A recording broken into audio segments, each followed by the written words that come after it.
Heyo, what's up madlang Dabarkads? Update lang para sa ating pinapa-repair na kabahayan. Makikita nyo po, ito po ang ating PA Max Summers. Nakita nyo mga kalupit maghalo ng sementa, oh. Ay pambihira, alay gilew, patawarin. Ibang klase ang kanyang palay, matindi. Ibang klase, ito naman yung kanyang pala, oh. Ito na pong makabagong teknolohiya ng mga masonry. Hindi na kutsara, hindi na rin pala. Rede lang bakal. Napakalupit mga kaibigan. Ayan, ito papakita ko sa inyo ang ating dalubhasa. Ere. Kita nyo naman, nasarado na ang pintuan. Andito na ngayon siya. Kikita nyo ba yan? Nakikita nyo ba yung mga ganyang galawan? Kalupit, oh. Oh. Lagyan natin ilaw para yan. Kalupit. Tingnan nyo yung tiles. Ito na po ang ginagawa ni Foreman Palikpik Elmer Reyes. Kalupit. Ito po yung tiles na ilalagay dito sa kitchen. Kikita nyo po. Yan. Ayan na. Lagyan na ng tiles ni Dalubhasa itong lababo. Yan. Makikita finished product na. Nakatahan ko lang yung trabaho.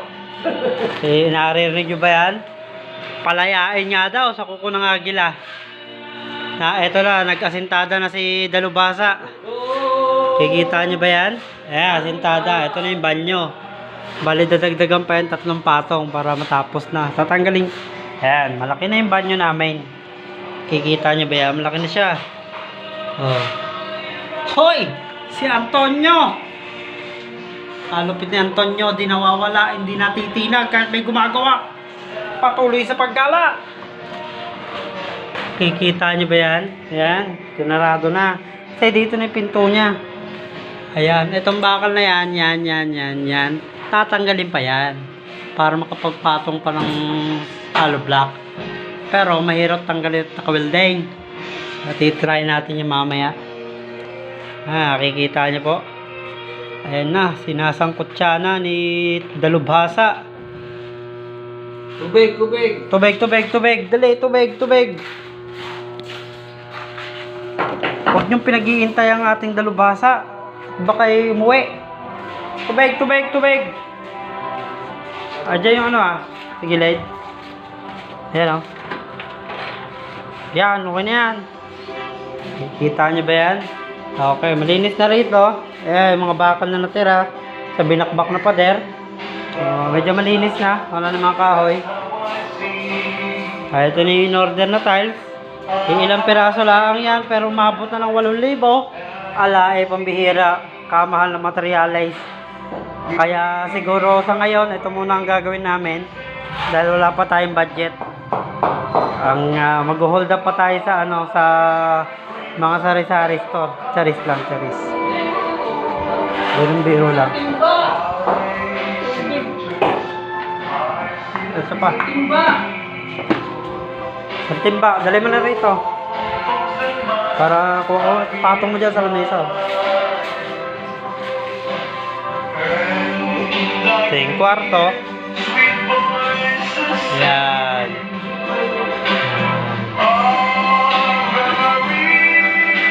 Double wall pa yan, pero titignan pa natin kung kakasya pa sa budget. Ito yung kabilang kwarto. Kita nyo naman, ito pinakamatibay na pundasyon sa lahat. Yan. Kita nyo ba yan? Panis. Lagayin kasi ng pera dito, kaya ganyan. Kaya ang purpose nyan. Tapos ang bagong mga modelo ng bahay ngayon, nasa kwarto na yung CR. Nandyan na dapat yung toilet sa kwarto para hindi ka nalalabas. Ganun gilew. Nakikita nyo ba yan? Yan ang magiging toilet. Katapatan yan. Ayan ang gusto kong mangyari sa banyo namin. 2 toilet, magkatapatan. Para at least, meron pa rin kaming banding ng aking asawa kapag kami nasa-CR. Ganon dapat ang gawin yung modelo sa inyong mga kubeta. Kikita nyo yan? Para at least di kayo nabuboring kapag kayo natae.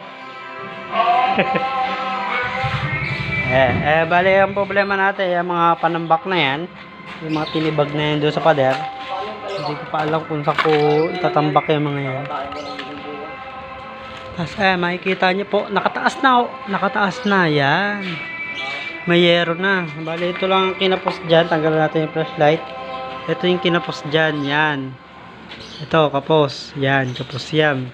Baling estimate ni Dalubhasa dyan, isang 10 feet pa na yero para matapos na. Okay, yan.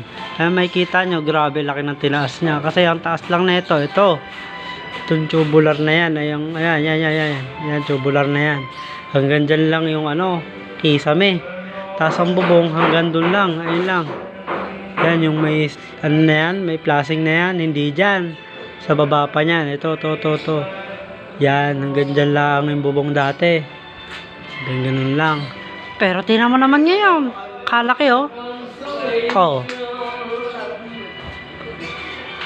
Ano yung drum? Yan. Ayun lang ating live update dito sa ating bahay. Bye-bye.